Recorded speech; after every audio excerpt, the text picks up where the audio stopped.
Thekkady boat യാത്ര എങ്ങനെ ചെയ്യാമെന്ന് മിക്ക ആൾക്കാർക്കും അറിയാം. എന്നാലും അറിയാത്തവർക്കായിട്ടുള്ളൊരു ഇൻഫർമേഷനാണ് പറഞ്ഞു തരുന്നത്. നേരെ കുമളി ടൗണിലെത്തുക. കുമളി ടൗണിൽ നിന്നും ഏകദേശം 300 മീറ്റർ ദൂരമേ ഉള്ളൂ തേക്കടിയിലേക്ക് ബോട്ടിങ്ങിനുള്ള ടിക്കറ്റ് എടുക്കുന്ന കൗണ്ടറിലേക്കുള്ള ദൂരം.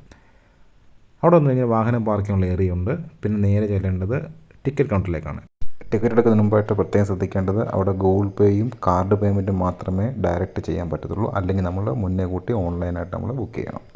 ടിക്കറ്റ് കൗണ്ടറിൽ ചെന്ന് കഴിഞ്ഞാൽ ഒന്ന് പാർക്കിംഗ് ഫീസുണ്ട്, അതുകൂടാതെ എൻട്രി ഫീസുണ്ട്, ബസ് ഫെയർ ഉണ്ട്, അതുകൂടാതെയാണ് ബോട്ടിങ്ങിനുള്ള ചാർജ്. പിന്നെ ക്യാമറ ഉണ്ടെങ്കിൽ ക്യാമറയുടെ ചാർജും. ബോട്ടിങ്ങിൻ്റെ ചാർജ് എന്ന് പറയുന്നത് 255 രൂപയാണ് മുതിർന്നവർക്ക്. കുട്ടികൾക്കാണെങ്കിൽ 85 രൂപയാണ്. അത് ഇന്ത്യൻ സിറ്റിസൺ ആണ്. അല്ലാതെ ഫോറിനേഴ്സിന് വേറെ ചാർജ് കൂടുതലാണ്. അതുകൂടാതെ നമുക്ക് ഓൺലൈനായിട്ടും ടിക്കറ്റ് ബുക്ക് ചെയ്യാവുന്നതാണത്. ടിക്കറ്റ് എടുത്ത ശേഷം നേരെ അവരുടെ ബസ്സിൽ കയറിയിരിക്കുക. അവർ നമ്മളെ കൊണ്ടുപോകുന്നത് ബോട്ടിങ്ങിൻ്റെ പോയിൻറ്റിലേക്കാണ് കൊണ്ടുപോകുന്നത്. ഈ പോകുന്ന വഴി തന്നെ ഏകദേശം 2.5-3 കിലോമീറ്റർ ദൂരം തന്നെ ചെറിയൊരു കാട്ടിക്കൂടാണ് പോകുന്നത്. പോകുമ്പോൾ തന്നെ ചെറിയ ചെറിയ ജീവികളെ കാണാൻ പറ്റും. മാന, കേഴ അങ്ങനെയൊക്കെയുള്ള കാര്യങ്ങൾ കാണാൻ പറ്റും. നേരെ അവിടെ ബോട്ടിങ്ങിൻ്റെ സ്പോട്ടിൽ പോയി ഇറങ്ങുക. അവിടുന്ന് നേരെ നമ്മളെ ബോട്ടിങ്ങിലേക്ക് കൊണ്ടുപോവാണ് ചെയ്യുന്നത്.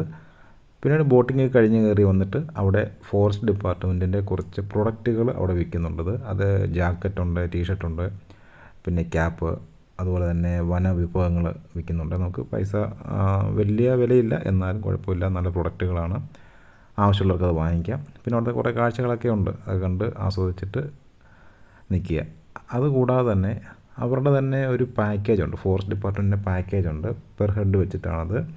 അതിൻ്റെ ഒരു ഫോട്ടോസ് ഞാൻ ലാസ്റ്റ് കൊടുക്കുന്നുണ്ട്. അപ്പം 2000, 1500 മുതൽ സ്റ്റാർട്ടിങ് ചെയ്യുന്നതുണ്ട്. അത് ട്രക്കിംഗ് ഉണ്ട്. അത് കാടിനുള്ളിലേക്ക് കൊണ്ടുപോയി നമ്മളെ കുറച്ച് കാഴ്ചകളൊക്കെ കാണിക്കും. അവരുടെ ഗൈഡും കൂടെ വരും. അങ്ങനെയുള്ള കുറേ കാര്യങ്ങളുണ്ട് അവിടെ. പിന്നെ ഈ കാണുന്ന പ്രൊഡക്റ്റുകൾ ആവശ്യമുള്ളവർക്ക് വാങ്ങിക്കാം, നിർബന്ധമൊന്നുമില്ല. ഇത്രയേ ഉള്ളൂ കാര്യങ്ങൾ. അപ്പോൾ പോയി അടിച്ച് പൊളിക്കുക, എൻജോയ് ചെയ്യുക.